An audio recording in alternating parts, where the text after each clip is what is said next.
Welcome back to the channel. Today we got the Prodigal Son Season 2, Episode 6, Head Case Review. That's coming straight away. Why wait? Let's do this right now. Wait, where are they at? Monkeys! Roll that footage. Do it. Around the world and back snap. All right, moving on. Hey, this week's episode begins when Malcolm goes to meet Martin, his father, only to find Jessica has already arrived there, and she wants to tell Ainsley that she is the one responsible for the murder of Nicholas Endicott.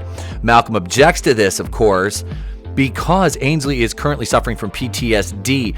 That Martin and Jessica want to tell her. Martin a little bit less than Jessica, but Malcolm does not want to do this. He disagrees with this decision, but he's pulled away from a message by Gil stating they have a murder to attend to. Malcolm leaves his father's cell at Claremont Psychiatric and goes over to a hotel to meet up with JT, Gil, and Danny to check out a murder that is actually an architect. He's been killed, and he's got one of his little measuring gimmicks like shoved in his eyes. And I said it was an architect. No, it's not Art Vandelay or George Costanza pretending to be an architect. Although, if you follow Jason Alexander on Twitter, no, I can't even say it. Never mind. But no, it's not. It's not Art Vandelay. He was an importer-exporter, not an architect. I don't know George's if he was going to use his real name, if he pretends to be an architect or not. But this really right here lets you know how invested in this episode I was. Ainsley is outside of the hotel interviewing the man who is the new owner and is in charge of the renovations, which they're having trouble with some of the long-term tenants getting them to vacate the premises. He's being quite uncooperative with Bright and Gil, of course. Ainsley won't really talk to Malcolm when he tries to check up on her health and well-being, just acting as a concerned brother.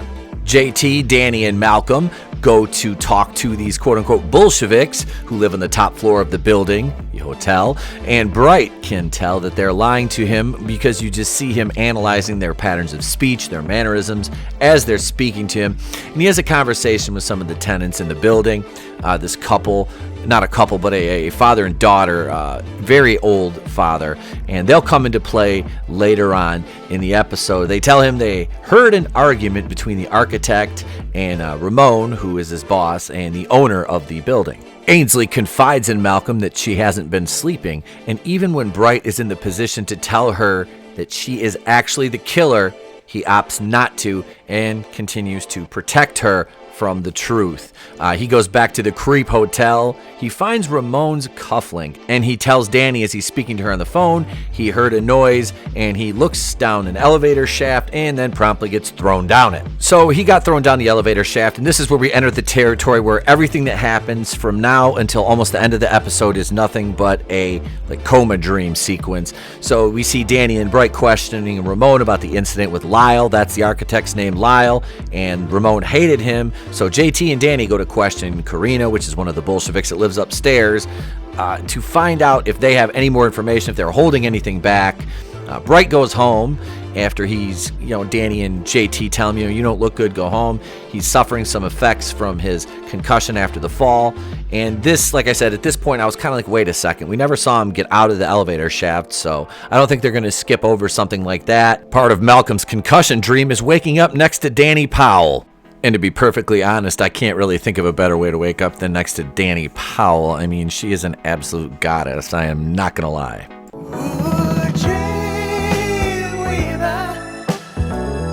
Sorry about that. We're back. And in this sequence, continuing, Danny and Malcolm are questioning Karina, who is one of the weirdos that lives in the long-term area of this hotel. And they discern that she isn't the killer, but then they suspect her friend Wendell, who obviously has an affinity for her, but they find him dead as well, which kind of scraps their entire hypothesis on who the killer actually was.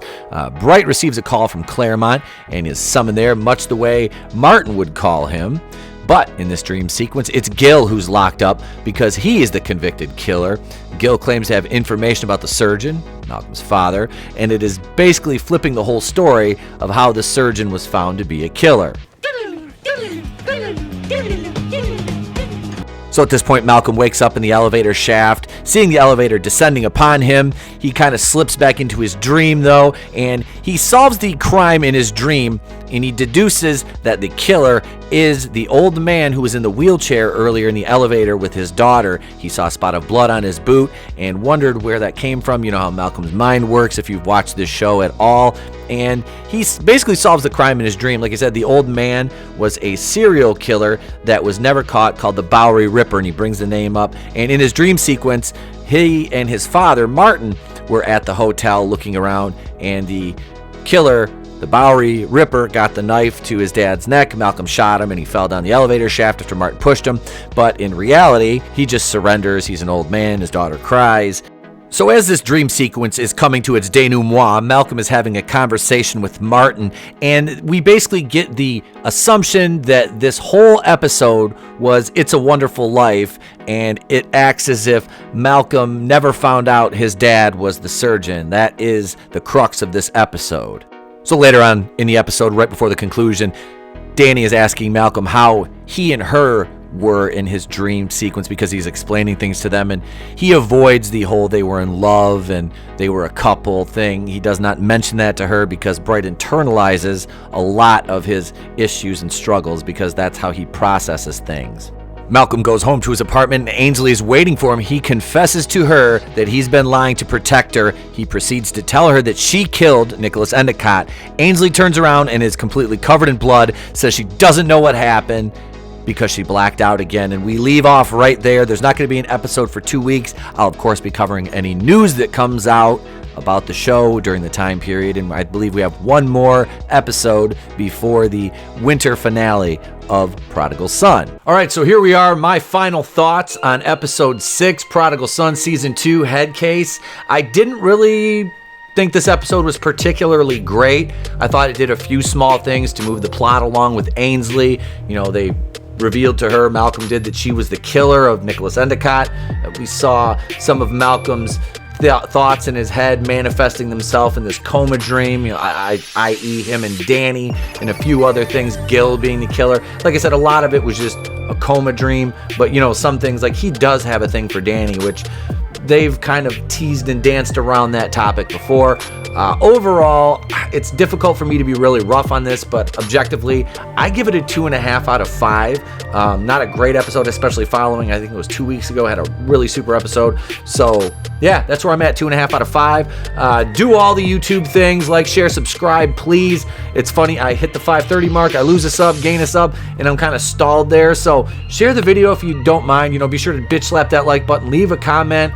And that's it. We're done. I'll catch you tonight I'll be on Mary Mayhem's channel, No Going Rogue, this evening. It'll be back next week, better than ever. This Friday night, we've got a very special guest. We'll announce that on Twitter later on this evening as well. I'm Truthfully, Queen of the Place to Be Reviews. I've been here with all the yous. And remember, if I don't see you, have a great day, a pleasant tomorrow, and I'll catch you on the next one.